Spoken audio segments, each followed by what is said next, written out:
What if I told you that the most ambitious open-world action RPG of 2026 didn't come from Software, Ubisoft, or Rockstar, but from the studio behind a free-to-play Korean MMO? Because that's exactly what Pearl Abyss just did with Crimson Desert. And after years of delays, cancellations, rebuilds, and radio silence, this game finally launched on March 19th, 2026, and it sold over 2 million copies in its first 24 hours. So today, we're breaking down everything you need to know before you buy. Every feature, every system, every reason this game is dominating conversation right now. Let's get into it. Crimson Desert is a single-player, open-world action RPG set on the continent of Pywel, a brutal, war-torn landmass full of rival factions, ancient ruins, mythic creatures, and a conspiracy that stretches from street-level politics all the way into a literal floating sky realm called the Abyss. You play as Cliff, the last surviving member of a mercenary order called the Greymanes, who were wiped out in a coordinated ambush. His mission starts as revenge and reunion. It is a massive, single-player, story-driven experience. This is not an MMO. This is not a live service game. This is a beginning-to-end 50 to 80-hour open-world campaign. And that distinction matters a lot given where this studio came from. Let's start with what every reviewer and every player is talking about first: the combat. The combat in Crimson Desert is exceptional. Pearl Abyss built the BlackSpace Engine specifically for this game, and one of its headline achievements is a combat system that feels genuinely reactive and deeply expressive. You have melee combos, grapples, bare-knuckle strikes, weapon skills, and elemental abilities, and they all chain together seamlessly. There is no awkward transition between a sword swing and a grab, no locking into an animation you can't escape. The system reads your inputs and flows. The weapon variety is substantial. Swords, greatswords, spears, axes, dual wields, and ranged options are all available, each with their own skill trees, unique movesets, and distinct combat rhythms. A player using a great sword plays a completely different game from someone running dual wields. Defensively, you have slides, counters, and dodges, all of which cancel directly into your next attack. That means your escapes are also your openers. That's the thing that makes it feel so different. Getting hit isn't just a setback, it's an opportunity if you play it right. Multiple reviewers have compared the combat ceiling to dedicated action genre benchmarks. That's high praise. And from what players are reporting at launch, it holds up. The world of Pywel is enormous. We're talking about a map that is twice the size of Skyrim, and reportedly larger than Red Dead Redemption 2. That number alone doesn't mean much if the world is empty. But Pearl Abyss went deep, not just wide. Every biome is handcrafted. You've got scorched desert canyons in the south, and dense ancient forests in the Midlands, snow-capped mountain passes in the north, thriving port cities along the coasts, and ruins scattered throughout that hint at civilizations Pywel has long forgotten. The day and night cycle changes the danger level of every zone. Dynamic weather shifts visibility, enemy behavior, and available resources. The world reacts to time, not just to your story progress. Every region has its own culture, its own factions, its own side quests, and its own secrets. Players are reporting that the density of worthwhile content in Pywel's zones is genuinely surprising. You don't fast travel past zones because there's nothing there. You fast travel past zones because you don't have time to stop. Separate from the main continent, and unlocked in the later acts of the story. The Abyss is a floating sky realm of ancient constructs, impossible geometry, and mystical imbalance. It has been hanging above Pywel for millennia, visible from the ground but unreachable, until you're not. The gameplay in the Abyss is fundamentally different from ground-level Pywel. It's vertical. You're leaping between platforms, gliding across massive gaps, solving environmental puzzles built into structures that predate every civilization in the world below.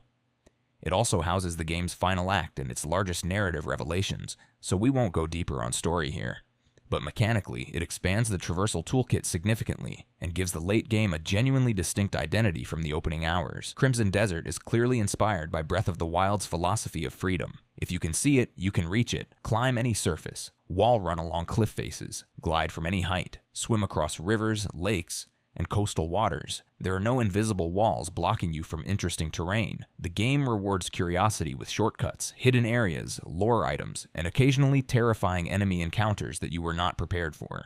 In combat, traversal becomes a weapon, a cliff edge becomes a dodge option, a wall becomes an approach angle. The environment is always in play. Mounts in Crimson Desert are not just fast travel shortcuts, they are combat tools. Horses support full mounted combat. You can swing weapons, use skills, and engage enemies without dismounting.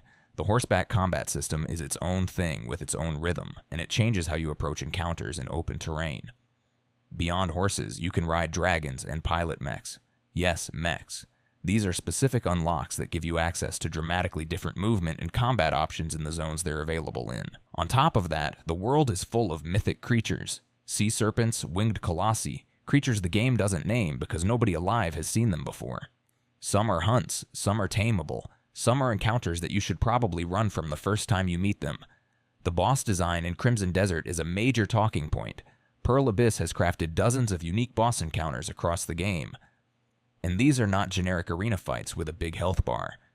Each boss has mechanics that demand understanding, phases that shift the fight's rules, and environmental elements that you can use or be punished by. Preparation matters. Coming in blind at the right level will not save you. Coming in with the right gear, the right consumables, the rewards are also structured. They unlock story content, open new regions, or change the faction balance of the area around them. What you kill reshapes the world in small but meaningful ways. Pywel is a continent at war, and the game tracks where you stand in that war. The three major powers, the Black Bears, the Greymanes, and the political brokers of Pylune, respond dynamically to your actions throughout the story and in the open world. Territories change hands. NPC relationships evolve. Allegiances shift based on choices you make that don't feel like obvious moral decision points at the time. This isn't a simple reputation bar. It's a living political layer that changes what quests are available to you, how NPCs interact with you, and what the world looks like in the late game. Players who rush the main story and players who do extensive side content are reportedly ending up in noticeably different versions of late-game Pywel. Cliff's story is built around the Greymanes. 3 of them are playable. Unka, Naira, and Yan each have their own distinct combat styles, and their own story arcs that run parallel to and intersect with Cliff's main campaign.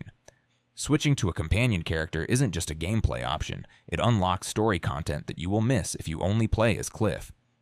Each companion has a different relationship to the events of the main story, different skill sets that complement different playstyles and different perspectives on the conspiracy at the heart of the game. The companion system is one of the reasons the 50 to 80 hour estimate varies so much. How deep you go with each character changes your experience significantly. Crimson Desert is not just about combat. Pearl Abyss built a full sandbox layer into the game's economy and progression. You can fish in rivers and coastal waters. You can cook field rations and proper meals that provide buffs. You can gather rare materials, craft powerful gear, and engage with a crafting system deep enough to lose an afternoon in. The most unique element is the camp. Your mercenary camp starts as a scatter of tents and survivors, and through side quests, resource gathering, and story progress, it grows. You recruit NPCs, build structures, unlock services, and watch the physical space evolve from a ruin into something that looks like a faction. It's entirely optional, but it's the kind of optional content that rewards players who lean into it with story flavor, unique gear, and a sense of place that the main quest alone doesn't give you. On the technical side, Pearl Abyss built the BlackSpace Engine specifically for Crimson Desert, and the results show. On PlayStation 5, the game runs with full ray-traced reflections, ray-traced shadows, and global illumination. DualSense adaptive triggers simulate physical resistance. Pulling a bowstring feels different from swinging a sword. Tempest 3D audio means enemy positioning in the open world is genuinely useful information, not just atmosphere. On PC, you get AI upscaled 4K resolution, 60 frames per second and 120 frames per second modes, HDR support, and full DLSS and FSR integration. The PC version has been praised at launch for its optimization, a detail worth noting given how common rough PC launches have become. On Xbox Series X, the performance and visual targets match PS5. No meaningful feature disparity between consoles. This one needs its own section because of where it comes from. Pearl Abyss's previous game, Black Desert Online, is a free-to-play Korean MMO that is aggressively monetized. Pay-to-win mechanics, premium currency, cosmetic shops, energy systems, the full catalog. Crimson Desert is none of that. Pearl Abyss publicly confirmed before launch, no non-pre-order microtransactions on day one, no battle pass, no premium currency, no cosmetic shop. You pay $69.99 for the standard edition, and you get the complete game. That's it. Whether that holds post-launch remains to be seen. But at launch, this is a premium, complete single-player experience, and the community has responded to that commitment with enormous goodwill. Crimson Desert launched simultaneously on PlayStation 5, Xbox Series X and S, PC via Steam, and macOS on March 19, 2026. No console exclusivity window, no PC delay, no staggered regional rollout. Everyone gets it on the same day, in the same state, at the same price. The 2 million units in 24 hours at launch confirmed those numbers weren't hype, they were demand. Without going into spoilers, here's what you need to know about the narrative structure. Act 1 establishes Cliff's loss and his immediate mission. Find his people, understand what happened, make it right. It's grounded, personal, and moves quickly. Act 2 expands the scope. The conspiracy grows. New allies join. The enemy becomes more complicated than a man with a grudge. Political layers emerge. The world opens up. Act 3 escalates into the kind of confrontation that recontextualizes everything you thought you understood about Pywel and introduces the Abyss as both a location and a revelation. The game takes between 50 and 80 hours depending on your playstyle. The main story alone clocks in around 25 to 30 hours. The rest is companion arcs, side content, faction quests, and the sandbox systems. Reviewers are split on whether the story sticks the landing. Some find the cosmic third act jarring after the grounded first two.